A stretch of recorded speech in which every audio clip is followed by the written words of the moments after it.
Hola, soc Anna Lluc, catedràtica emèrita de la Facultat de Medicina de la Universitat de València. Davant del nou procés electoral en el que hem d'escollir a la persona que ha de dirigir el govern de la nostra universitat en els propers anys, crec fermament que és molt important que tots i totes exercim el nostre dret de participar democràticament, votant a la candidatura que ens mereixca més confiança per a desenvolupar una missió tan important,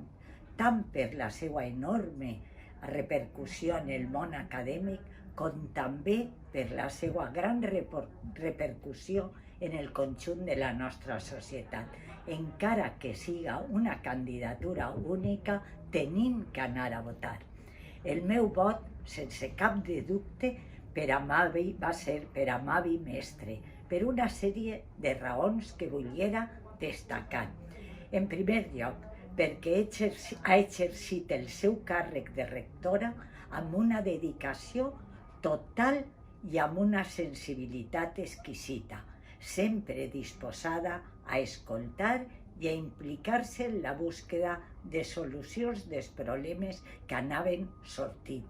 Per altra banda, perquè ha sabut gestionar amb molt d'encert la difícil etapa provocada per la pandèmia de la Covid, demostrant la seva capacitat per afrontar amb èxit les situacions complicades. Finalment, el fet de ser dona és un altre motiu que em porta a votar-la i demanar el vot per a ella, perquè amb la seva vàlua com a gestora valida i corrobora que les dones podem assolir els majors nivells de responsabilitat en la nostra societat, tan necessitada d'este reconeixement si volem viure en un món veritablement democràtic i igualitari, sense discriminacions per raons de gènere. Per tot això i per moltes raons més, votaré a Mavi Mestre i demanaré per a ella el vostre vot. Moltes gràcies.